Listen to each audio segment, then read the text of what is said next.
नमस्कार साथियों, हमारे यहाँ कई दिनों से बिजली नहीं आ रही थी। कल एक वीडियो में बना के डाला कि अगर बिजली नहीं आएगी तो सैयद राजा का रेलवे का भी बिजली काटने का काम होगा। बड़ी मेहनत के बाद एसओ साहब, सीओ साहब, एसडीएम साहब, पूरे अधिकारी मिलके रात को 11:30 बजे बिजली देने का काम किए।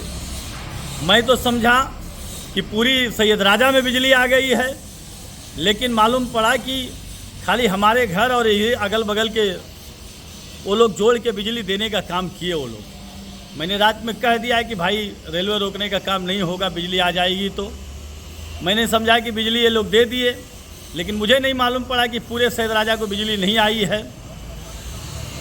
एक ग्रुप में माननीय विधायक जी का ग्रुप है, उसमें उनके चेला चपाटी सजेशन दे रहे थे कि आपको रेलवे नहीं रोकना चाहिए, एक इन्वर्टर मंगा के रख लेना चाहिए।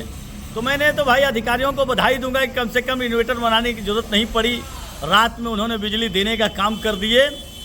और मैं कह रहा हूं उन साथी से जो कहे थे कि भूख हड़ताल करना चाहिए, मैं एक बार और अल्टीमेटम देता हूं कि दोपहर तक अगर उस पूरी जो मार्केट में बिजली नहीं है सैयद राजा के, उसमें अगर बिजली नहीं आती है तो दोपहर के बाद उसी रेलवे स्टेशन पर भूख हड़ताल होने का काम होगा।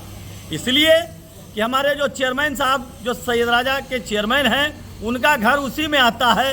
रात को उनको बिजली के 2-3 दिन से रहना पड़ रहा है। उनके घर में भी मालूम होगा बहुत बड़ी चोरी हो गई थी। एक तो चोरी से भी परेशान थे, बिजली से भी परेशान हैं।